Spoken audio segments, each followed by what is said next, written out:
Tangkap saja, tangkap saja. Kalau teman-teman menanyakan totalnya berapa, saya bisa menyatakan yang pasti tidak, tapi sekitaran 6 miliar 148 juta sekian. Menko Polhukam Mahfud MD menanggapi kasus dugaan pungli 93 orang pegawai rutan KPK. Di sela kunjungannya ke Medan, Sumatera Utara, Mahfud menyebut pegawai yang terlibat praktik pungutan liar di rumah tahanan negara KPK tersebut harus ditangkap. Saat ini, KPK masih menyelidiki dugaan pungutan liar di rutan KPK yang melibatkan 93 pegawai KPK. Pimpinan KPK sudah mengetahui kasus ini dan masih menunggu pemeriksaan terhadap pegawai yang diduga terlibat kasus tersebut. Bahwa pegawai rutan tetap dalam proses, itu sedang dilakukan penyelidikan lebih lanjut bagaimana penanganannya, karena masih bersifat penyelidikan dan penyidikan itu sifatnya rahasia. Kita juga tidak bisa terlalu mengungkap. Kenapa? Nanti kalau ketika kita mengungkap tentang hal-hal seperti begini ternyata itu tidak terbukti atau di SP3, nanti kita dianggap pelanggaran hak asasi manusia lagi.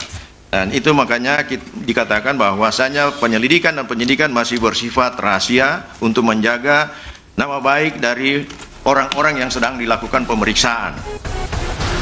Sementara itu, mantan Ketua Wadah Pegawai KPK, Yudi Purnomo, mendorong Dewan Pengawas KPK memutus sanksi berat terhadap 93 pegawai KPK.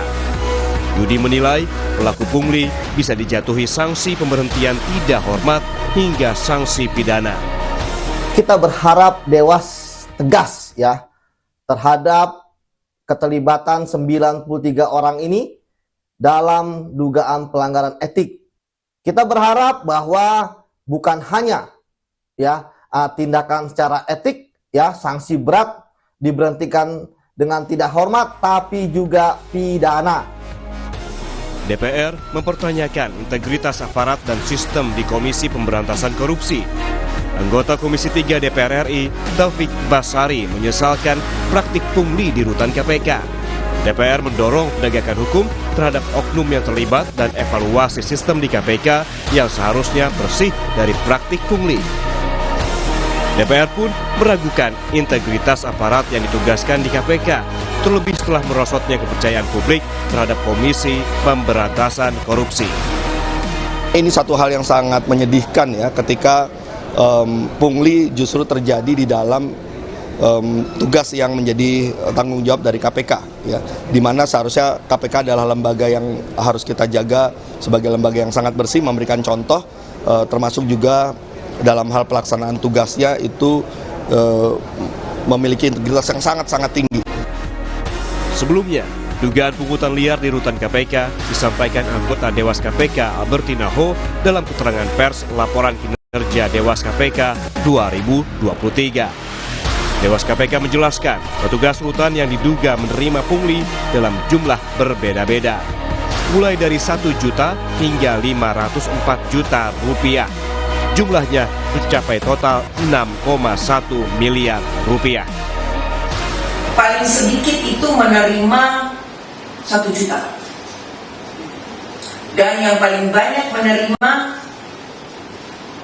504 juta sekian. Itu yang paling banyak.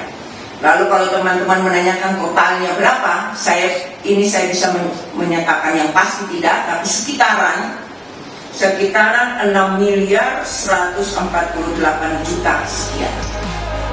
Dalam kasus dugaan pungli ini, Dewas KPK akan menyeret 93 pegawai yang diduga terlibat pungli ke sidang etik 17 Januari 2024. Pungutan liar yang terjadi di rutan KPK diduga telah berlangsung sejak tahun 2021. Tim Liputan, Kompas TV.